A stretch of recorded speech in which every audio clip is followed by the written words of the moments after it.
All right, so current paint process. Not really fun, but basically taped up the whole engine bay just so there's no overspray.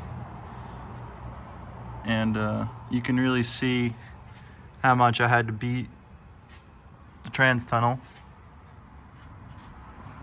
So, like I said, I had to do a little bit on this side, and then most of it was right here for the cooler, and then up here a little bit, and then there. And this is all pretty much how it is. And then I did clearance this bottom part for the exhaust when I do it, because I'm planning on running it through there. And this is the paint that I'm using, just chassis paint, so should be good enough. So unfortunately it won't really match, but you won't be able to see it. I don't really care that much. So as long as it doesn't rust, it's all one color, it looks better than the hack job of a hammering job I did. Wouldn't say this is the best work in my opinion, but you got to do what you got to do. So yep.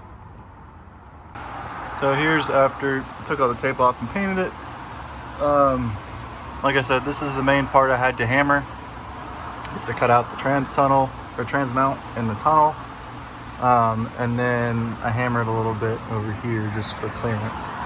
But yeah, this is the main thing, is right here as well as above. You kind of see right there.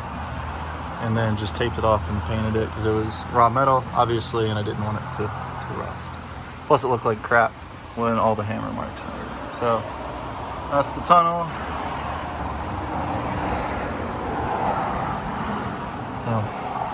And then I hammered all of right here to make room for the exhaust, because the trans sits really low and there's not much room for the exhaust. I'm hoping oval tubing will fit right there, and just for comparison, like that's basically this whole area is what I hammered in all right here. So yep, just wanted to show the 100% finished transmission mount. I did paint it, so it's a little bit nicer.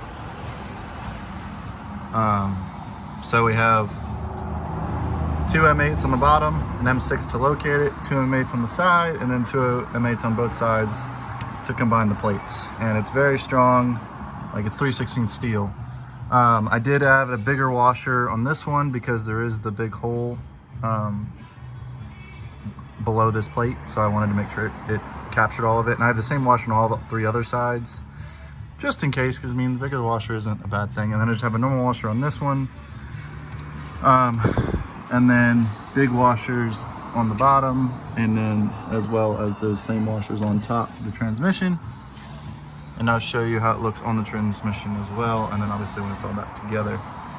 So it came out really good though. Fits perfectly, like literally no issues with it whatsoever. So I'm very happy with how it came out.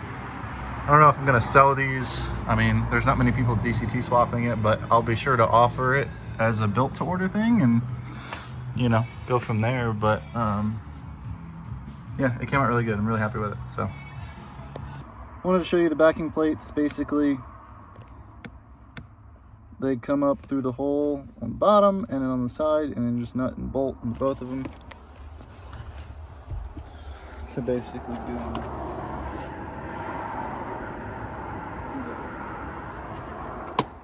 So try and get better pictures, but you don't have to take the whole carpet out. You can kind of pry it, and then this mat sound deadening crap, which this freaking wire's in the way.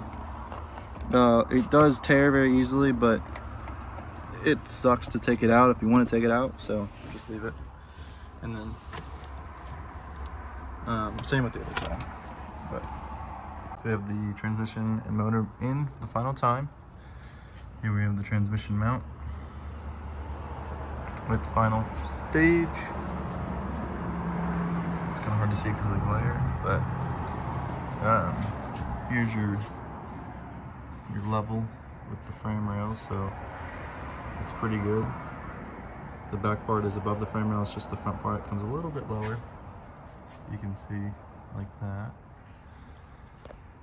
And then I did hammer right here for the exhaust, which is the only hard part with doing this swap. You can see it a little bit better there. So originally it looks like this. Here, and then, so definitely a lot more clearance.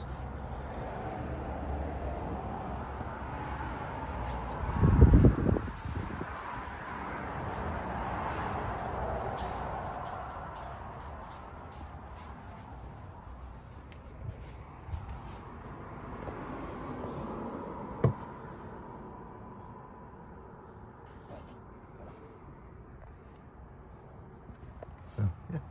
And then this is the oil cooler lines. I have the Seems Legit banjo fitting adapter to, I don't know if these are the fittings that I'm using. Depends on where I have to mount the lines, which will probably be through there, which depends on the sway bar, so I need to get the sway bar in first. This is the ethanol sensor. Grab the light. Ethanol sensor is mounted to the chassis, like so. And then that line, which I showed on the outside, goes bottom there, and then that will go back to the fuel hanger.